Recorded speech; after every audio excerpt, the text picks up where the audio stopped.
These bulls were all perfectly happy, relaxing in the shade, and the second I close this gate, they all stand up like they want to go out and eat. Why you guys do that? Huh? I'm not keeping them in here very long, but I do want them locked up for when I walk the cattle through their field so they can get down to the back part of the ranch and hopefully get one more grazing cycle in this year. And I say hopefully because the weather is really starting to take a turn. In fact, well, today is actually pretty warm. Tomorrow we're gonna get up into the 90s, but I think beyond that, the highs are in like the mid to upper 70s, and that's really not grass growing weather around here. Oh, and as I'm sitting here talking, all the bulls have made their way into the bullpen, so I'm gonna lock them in here because this is a lot better for what I need to do. Imagine that gate that weighs 1,000 pounds sagged. In a couple hours, I'm gonna walk the cattle through the little field here so that they can get down to the back part of the ranch, as I mentioned before. And having the bulls locked in the little corral is good, except we've got this really flimsy gate, well, flimsy fence. And what I'm worried about is that as the cattle walk through here, the bulls are all gonna come to the gate and stand and look at them, and the cows are gonna come sniff them, and this gate really probably isn't enough to keep them separated. So having them in the bullpen makes me feel a lot better. The weather's changing. I look around and most of the rice is harvested, and all of these things are making me feel like I am not yet prepared for fall and then winter after that. So today I want to go around and try to do a bunch of these little jobs, or at least get started with them, and maybe I'll feel a little bit better by the end of this video. That's what's going on today on Farmer Tyler Ranch.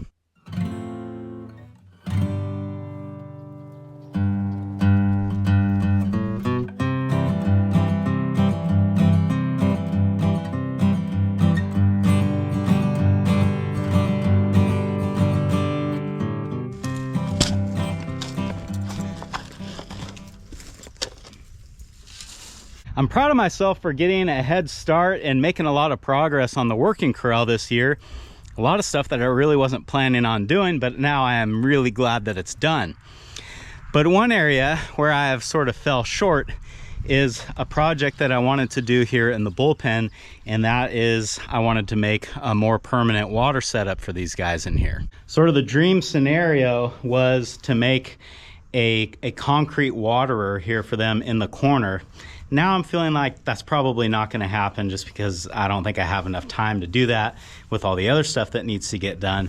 But if I could at least just get a water faucet in this building, that would be a huge help. So my plan is to put a little riser pipe with a faucet on it right here inside the building, and then I could probably hang a hose on this wall, and I might choose to move their water to the corner here just to make it easier for me to fill and refill. Or, I mean, if nothing else, I'll have the hose right nearby and I can continue to fill the bathtub here like I did last year. Last year, what I did is I had a hose going from the faucet over here by the squeeze chute, and I had it like zip tied all along the pipes and the boards here to get over to where I could use it to fill the bull's water. This was super inconvenient because I had to climb into the corral to turn the hose on and off, and it would just be so much nicer to have one right here.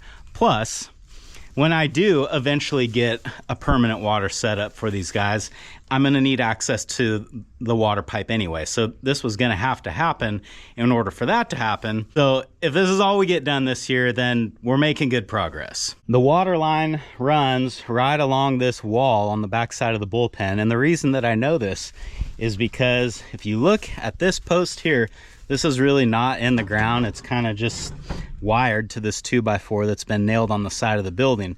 Well, the reason that it's like that is because I specifically remember this.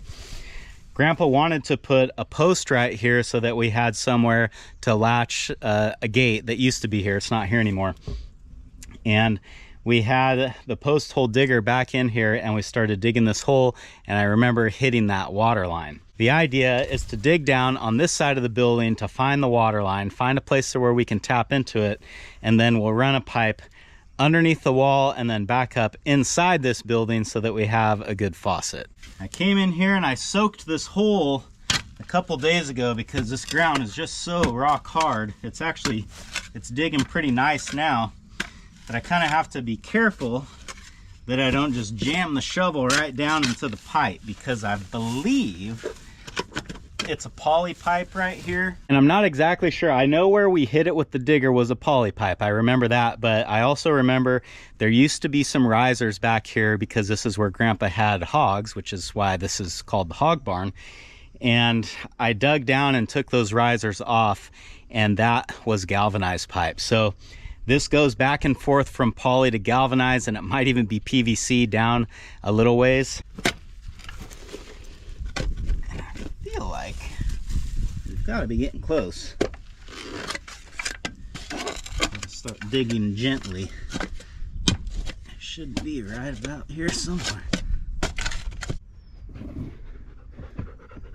I've been digging and digging. I'm probably 2 feet down now, and at some point you just start telling yourself like it can't be this deep. So I know the pipe wasn't in towards the building, so it could only be out away from the building. So I started digging back a little bit from the top, and this pipe's only like 8 inches underground. I don't know how it hasn't been broken more often, but you can see it's right here. So I'm trying to see the positive here, and that is that I found the pipe, and it is poly at this part, so it'll be easy to tap in and make the new faucet. But I can't help feel a little bit disappointed that I dug such a deep hole and spent all this time. I probably didn't even really need to soak this hole. It would have been deep enough the way that it was yesterday. But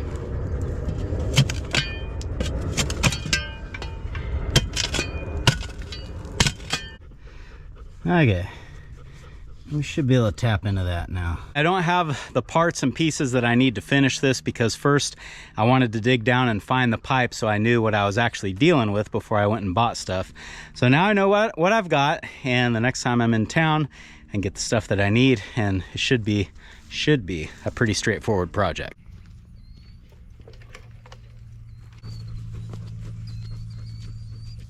I expect this is going to be the last pasture rotation for the year. In other words, I'm going to start at the beginning of the rotation, run them all the way through to the end of the ranch, and then when they would normally start that over again is when I plan to start feeding hay. And as it is, I'm probably going to have to modify this rotation, because with the cooler weather, the grass just does not recover like it normally would, say, in the middle of summer.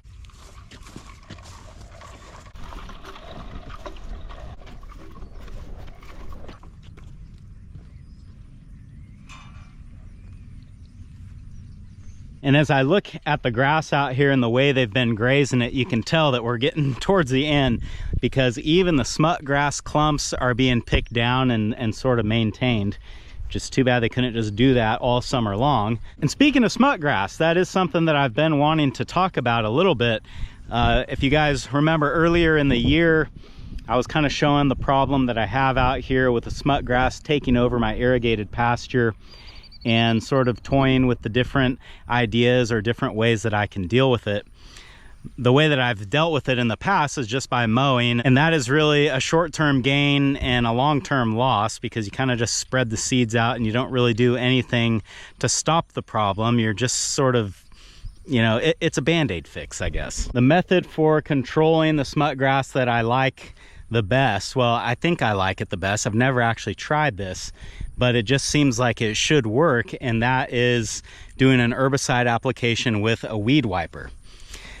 Again, this is something that I've talked about in the past, and there's a few different styles of these. There are wick wipers, which are basically kind of like what it sounds. It's a wick that is soaked in herbicide, and you just rub that wick over the weed that you want to target, and then that's supposed to kill it. The other type of weed wiper that I like actually better than the wick style is the rotating drum.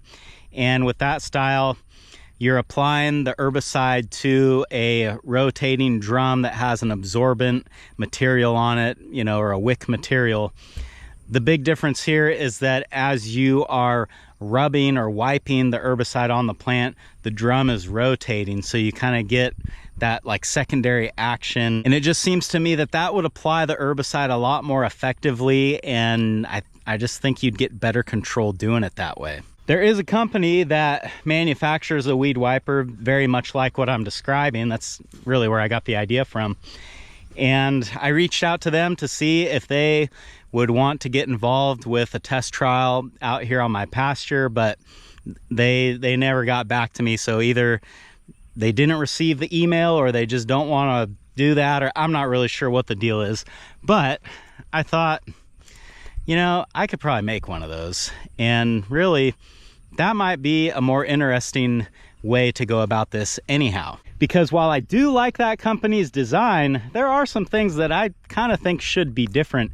And if I made my own weed wiper, I could address those issues and make it exactly how I want it. And just to give you sort of a quick snapshot of what my idea is, I'm thinking I would like a 3-point mounted rotating drum style weed wiper where the drum rotates independently of the ground speed of the tractor. In other words, a lot of the rotating drum styles, the drum is rotated off of a drive wheel that runs along the ground, but I want to eliminate the drive wheel altogether and just make it so, like, even if you were parked standing still, the drum would just be rotating. I think this would be really advantageous when you're in like a very thick spot, say where the smut grass is really bad.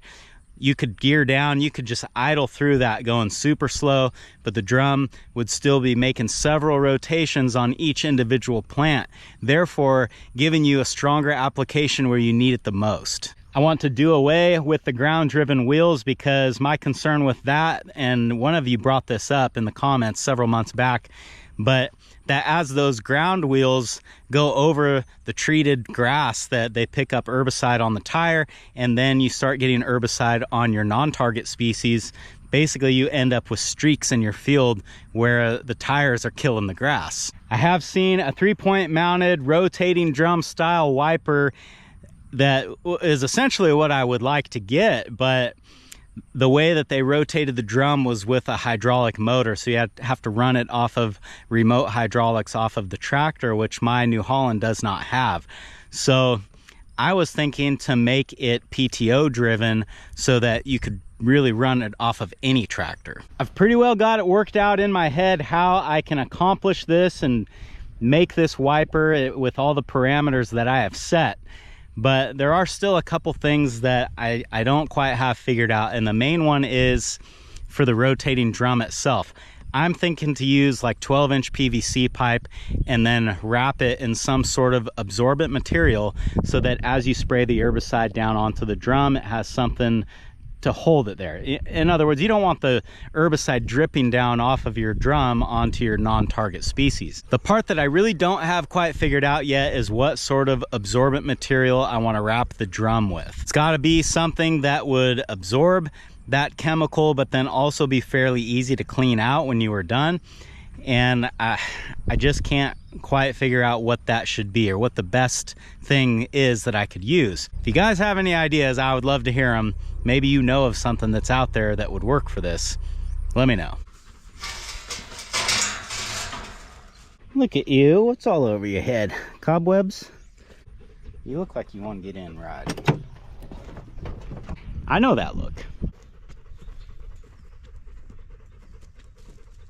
Because feeding hay is right on the horizon, that also means that weaning the calves is right on the horizon. And that means I need to get all this stuff cleaned up because we're going to be using this corral here pretty soon. I'm really excited to wean the calves this year because, like every other year, after we wean them off of mom, they're going to go through the chute and get their vaccinations before going off into the little corral where the weaning process will be allowed to happen. But unlike years before, this year when we get them into the chute, we're going to get a weight on them, and then I can compare this current weight to the weight that we took on them back in the spring and see how they've done over the summer. Not only is this going to tell me who my heaviest calves are, but it's also going to tell me who my best performing calves are. And when it comes time for me to select harvest steers for the following year, these are numbers that are going to be really useful to have. And not only harvest steers, but replacement heifers as well. Because if I select replacement heifers with good growth characteristics, those characteristics will be passed down to their calves and improve the overall genetic quality of my herd. Already looking better. When you're talking about the genetics in your herd, almost always people directly go to the bulls. What bulls are you going to use? What do the bulls look like? But let's remember that the bulls are only half of the equation, and the mothers play an equally important role. I think the reason why cows sort of get forgotten in all of this is because if you've got a rock star of a cow that produces an awesome calf, the best she can really do is give you 1 calf a year. But if you've got a rock star of a bull that produces awesome calves, he can give you upwards of 20 to maybe 30 calves in a year. Nevertheless, the dam's performance is just as important as the sire's performance, and I think she often gets forgot about, or at the very least not talked about. I am reminded of a story that I heard in college from one of my professors, and if you are in the Northern California area, you might have heard the name Dave Daly. They had a seed stock operation at the time. I'm not sure if they still do. They might. And he told me that when they would have the bull sale at their ranch, he would bring in all of his herd sires, and then he would bring in his dams as well, so that prospective buyers could see the sire and the dam of the bull that they were going to buy. He said after about 2 or 3 years of doing this, he didn't bother bringing the cows up anymore because nobody went and looked at the cows. They only went and looked at the bulls. So, I don't know. Take it for what it is. The next thing that's wearing on me is this little area. I call this the pit. This is where I will be when working cows. I can pretty much do everything that I need to do from just within this little spot. But if you look at it, it's a total mess, and I don't like it. I think I want to get the weed whacker in here, chop all these weeds down. There's just some trash barrels that need to be emptied or probably just thrown away because it looks like they're cracked and broken now. I think I want to pull these panels down for now and maybe get the box scraper in here and scrape this out because it's very uneven in here, and when I'm running back and forth, I notice that. So it would be nice if I get that smoothed out to where it was a little bit nicer to walk on. And I think this little bit of effort doing this is going to go a long way for when I'm working cows this year. I just hate these panels. I hate the way this is set up. This is the one spot of the corral that I could not find a good Band-Aid fix for like I did in pretty much the rest of it. So this is going to just have to be what it is for another year. And hopefully I can get around to fixing this right next year. Oh my gosh, that knife is sharp. Shout out to Templar Knives out of Texas. They sent me this. It's called the Paladin, and this baby's sharp.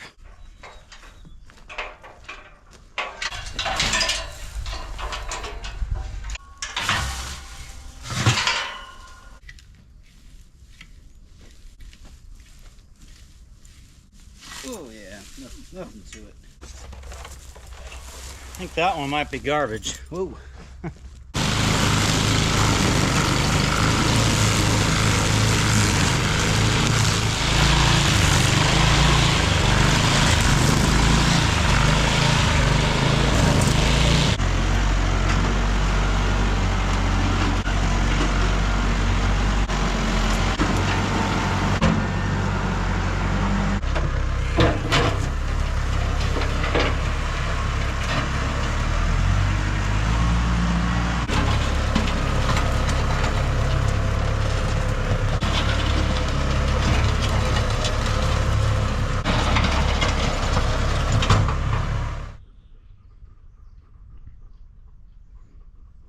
Well, just like always, everything I do, I woke up a wasp nest down here. I can see them right underneath the catwalk.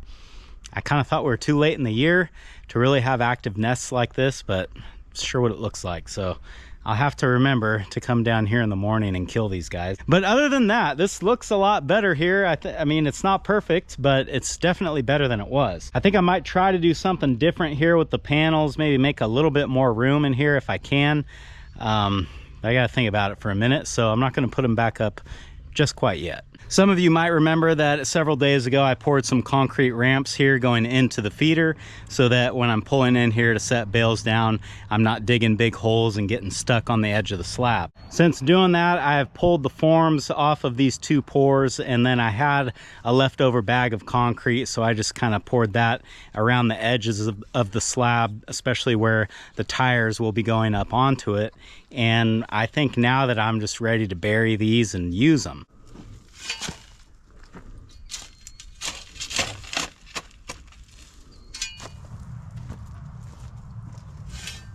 Let's be a little smarter about this.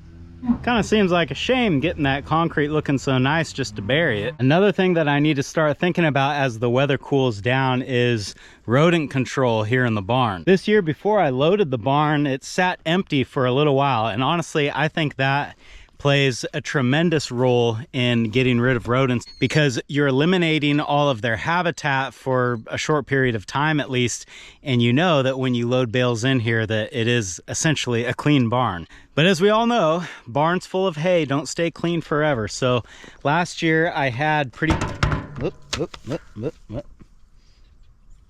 That didn't work well, did it? Last year I had good luck with these Good Nature mouse and rat traps, and I've had good luck with these in my shop as well. So I've got some fresh bait and a new CO2 cartridge coming for this thing, and we'll be getting that set up soon. But the other way that I try to control rodents is by encouraging cats to live in this barn. The simple way of doing this is just leaving cat food out for them, and they start to learn that they can get a free meal here anytime they want, and before you know it, they set up shop and this just becomes home for them. I've had a lot of people criticize this thought and say that if you feed the cats, they're not going to be killing mice, because if their bellies are full, they've got no incentive to do so.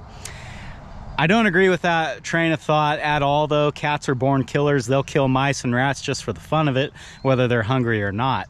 I think having a reliable source of food here keeps them around, but as far as the notion that they're not going to be killing mice and rats, that's just ridiculous to me. Maybe that's true with a tabby cat, because they've only ever had to feed themselves, and yeah, I could see them getting a little bit lazy, but a female cat, no chance. How do I know this? Well, it's because of our house cat that we have at home. That thing gets dry food, wet food, all the food it could want, yet every day almost I see it catching a gopher, catching rabbits, catching mice. They're predators. This is what they do. Feeding them isn't going to break that. Now, I think I'm going to have to get another trail camera in here just to kind of take inventory of who's all living in the barn right now. I know that last year we had 2 different cats. They were both kind of white with like spots or some kind of markings on them. And I believe we still have one of those, and then I saw a black cat running in here the other day as well. So I assume that there's at least 2, which means probably there's going to be kittens soon. And honestly, that doesn't really bother me, because more mouths to feed mean less rodents in the barn. Plus, last year, as you might remember, we had a possum crawling around in here and a bunch of barn owls. So I'm sure the barn owls will be back, although I haven't seen them as of yet. And I'm sure that possum will be back too, or another possum. So hopefully, between the Good Nature traps and then all of the natural predators, we can keep the rodents under control for yet another year. You'd eat a rat too, wouldn't you? If you could catch him. I know you would. I know you would. I know. You just want to help. That's why we keep you around.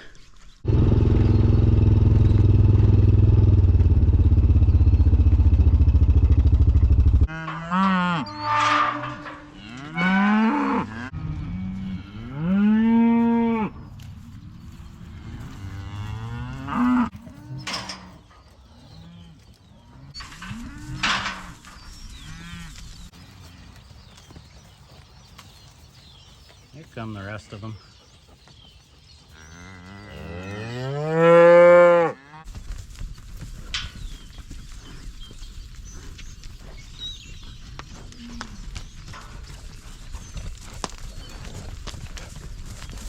Looks like we got all of them up here now, and they're all, of course, stopping and eating the bull's grass. So we got to get in the side by side and nudge them a little bit to get them down where they belong.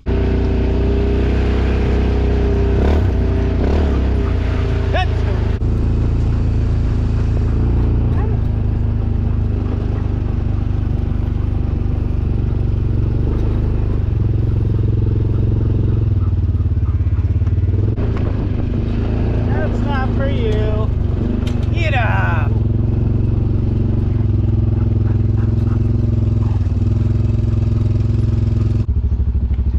Those little stinkers, they do that every time.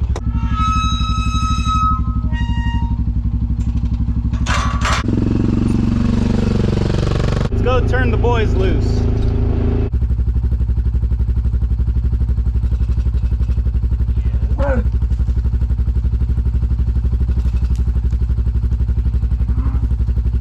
They get mad when they see all those cows go by and they can't go with them.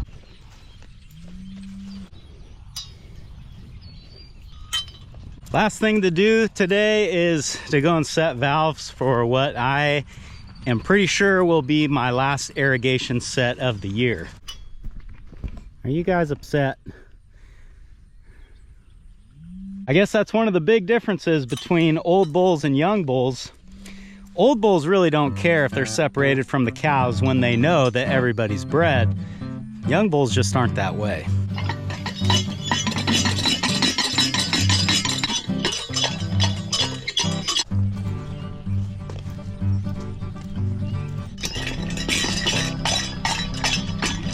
Well, I feel like today, finished a couple things, started a couple things. That's about normal. Thanks for hanging out with me today, guys, and I hope I'll see you again on Farmer Tyler Ranch.